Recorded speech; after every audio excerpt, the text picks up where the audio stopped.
Hari ini sudah banyak sekali orang-orang yang membuat konten tentang berpikir positif di media sosial dan menurut saya itu bagus karena menurut saya masyarakat tuh bisa bertumbuh dan maju dalam kehidupannya kalau mengkonsumsi konten-konten yang positif secara rutin. Jadi saya mendukung para content creator untuk selalu mengedukasi dan menghadirkan konten-konten yang positif di media sosial. Tapi kali ini saya akan membahas tentang sisi lain dari berpikir positif dengan harapan bisa menjadi pelengkap dalam konteks mindset dan cara berpikir. Menurut saya, berpikir positif itu tidak cukup.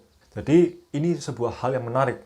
Nah, terus kenapa berpikir positif saja itu tidak cukup? Jadi kalau kita berpikir 100% positif dalam hidup kita, itu sama dengan halusinasi.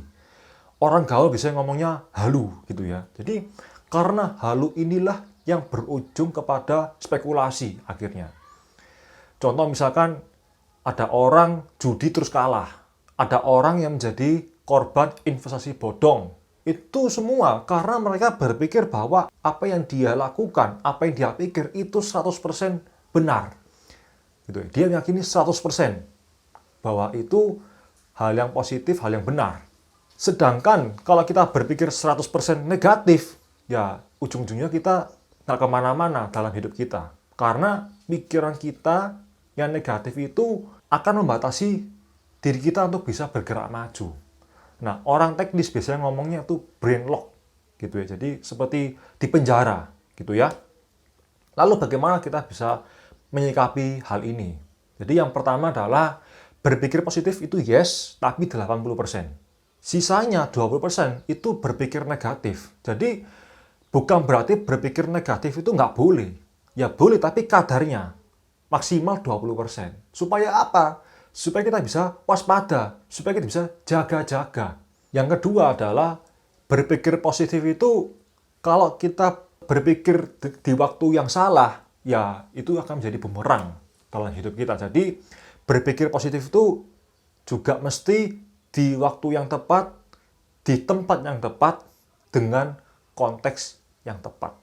Jadi ini semua juga butuh kebijaksanaan. Maka dari itu kita mesti senantiasa melatih dan meningkatkan kebijaksanaan kita dan kesadaran diri kita. Yang ketiga adalah berpikir positif itu tidak cukup. Jadi saya belajar dari pakar mind programming gitu ya. Jadi dia mengatakan bahwa berpikir positif saja itu tidak cukup, tapi juga harus berperasaan yang positif.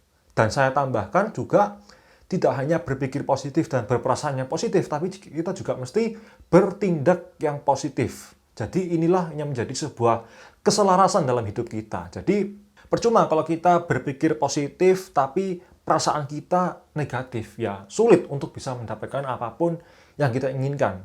Nah, jadi sekali lagi diperlukan berpikir positif yes, berperasaan yang positif, dan juga bertindak yang positif. Seperti yang dikatakan dalam kitab kehidupan, mengajarkan bahwa niat yang baik harus dilakukan dengan cara yang baik juga. Sehingga bisa menjadi sebuah ibadah atau berkah bagi kita.